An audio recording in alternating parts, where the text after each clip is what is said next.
Welcome back to News Insight. We are going to be discussing budget of inclusive growth and development from Rivers State. Guys, we are here at it again, Rivers State again. Budget of 1.18 trillion was presented by the governor, Fubara, to the State House. And this State House has only 3 members. They did it last year, and they are repeating it again. They say you don't change a winning team. Is this a winning team?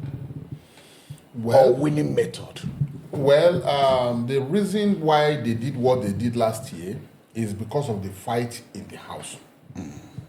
People against and in favor. Now, the question is this. If budget was presented to 3 persons last year, was it well implemented? Did it have positive impact on the state?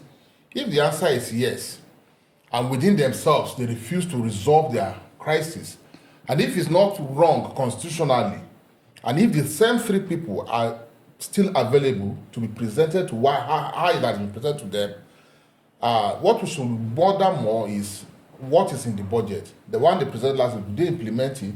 The one presented now, do they capture things that will help in developing the state? Like I saw, is it 30.something billion for agriculture and youth empowerment so that they will have employment in the state. So as far as I'm concerned, if the rest members refuse to work with the governor for selfish interest, for instance, not that the governor is not working, if it's only 3 people that are willing to work and they present budget to them and they approve it, they pass it, and it's implemented and the state develop, I think... Okay, let's challenge that a little bit. I mean, what do you mean? Okay, Philip, let me get to you at this.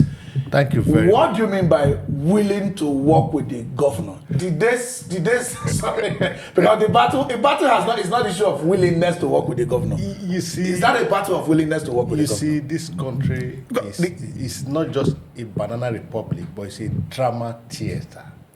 You know, first and foremost, what is the composition of the Rivers State House of Assembly? What is the composition of a House of Assembly? Is it 3 persons? Is it 3 constituencies? We have, how many state constituencies do we have in the Rivers State House of Assembly? Why is the law stated that we should have a number of state houses of assembly? What are they supposed to do as member of the House of Assembly? To represent their people and their interests. Yes. So if a budget is to be presented, when a budget is presented to the House of Assembly, the Rivers State House of Assembly is presented to the people of Rivers State, because the Rivers State, the constituency member represent their, so that's the question I will ask you. I will get back to that. The question I will ask you, Honorable Eli. 3 people are now there representing the entire state. Why would you feel if the whole nation will have 108 senators? We have 109 senators and 360 members of House of Reps. 109 senators. If you have only 9 senators representing the whole Nigeria at Senate, would you leave the representation and run down to implementation of budget? Yeah, you see, we have to, no, the answer is no.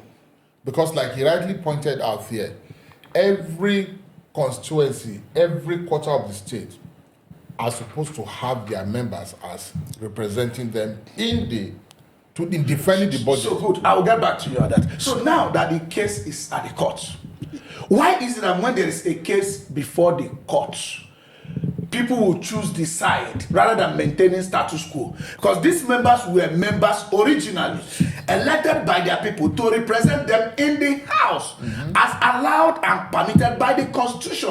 Why is it that when there is a court case, they will choose as shortchanging the people, denying them of representation first, and say until the case is finished? Why don't you allow them to continue to represent their people until the case is finished? Why are we not having that? You see, you've just answered the question. You said it all. You see, it's a very pathetic situation. Because the court, when they said a matter is before a court, they said, maintain status quo ante. What it means that let the thing remain the way it is before the event, before the disagreement. Yes. So that the House will function in that direction. So what it means that every member of the House, and even the speaker that you are disputing, to remain the speaker until it is proven or that the court have made a pronouncement. So now let's get at it. We have had in the case before, because this case is still before the court. We have had cases at the executive arm though. For example, it started with P2B, where he was removed unjustly. Then at the end of the day, he was brought back, and his tenure was still recouped. And that's why we have staggered elections in some states in Nigeria today. Do you think that these House members not working now, by the time the case is out and they happen to win, and it is clear that they are still members, will it lead to staggered election? Or with their tenure, or they will just be shortchanged? Last year's budget was passed without their input. This year's budget is being passed without their input. That's a very beautiful question, because even if you say, okay, their tenure, if for instance they win, the case is in their favor, and they have to complete their tenure. Now, how about the budget passed while they were suspended, or while they are not in the House? Would they revise it? Would the governor's tenure also be extended for him to work along with them, because they're supposed to work hand in hand, fight by fight? Now, but the question here is this: our judiciary have a hand in this issue. When you know the importance of these people, how long will it take them to decide? For crying out loud. So you see, it's a general problem across the country. I think on that one, I will pick it with you. I think judiciary should know when a case is time bound. Philip, I'm coming to you. Yeah, so and these people are elected to serve at certain assembly, and you are wasting a particular named assembly. They are elected and inaugurated on that assembly for a particular period of time. Yeah, issue of elongating their tenure might be constitutional issues. Now, why is judiciary not expediting these cases? You see, first and foremost, I want to speak on this budget presented by Fubara, that this budget it has been presented illegally to an illegal house. Why do I say so? Because it's not the house the way it is, because the matter is before it court. So what would he have done? What would he have done? Because since the judiciary has not expedited it will lead me to where your question. You know, understand? So whatever thing he has done is done ultra-virus.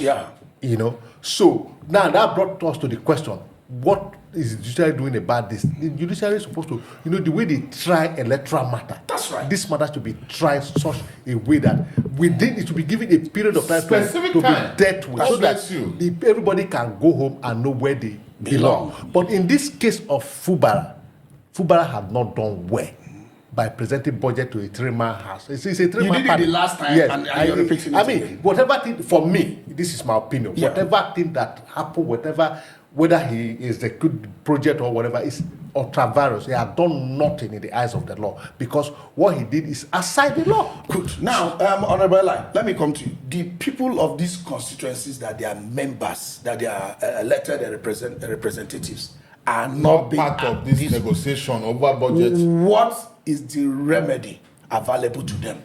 Can they sue the states? Because maybe they elected their people to be there, their people are not there. So whatever they get is what the few decide for them.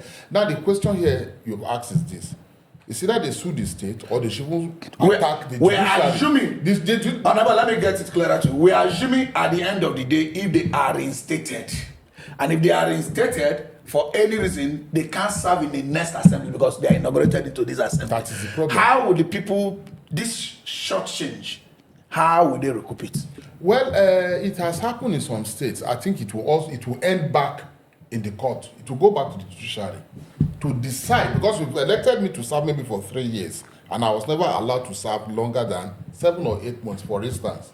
So it means if that time elapsed and you said I was supposed to serve, then you give me my time to serve. It has happened in some states where a governor that was supposed to be declared winner, and like in another state that you mentioned, that's like Ngige was made governor for 3 years. Eventually, they removed him. Definitely, if you are removing this man, that he is staying there, he is not actually the person that's supposed to occupy that office, and then you bring back the man that's supposed to occupy that, then you give him his tenure, his time. That is what has affected some states within the federation today, that we have general elections. Some states are not having it the same time with the general election. So the judiciary can help us.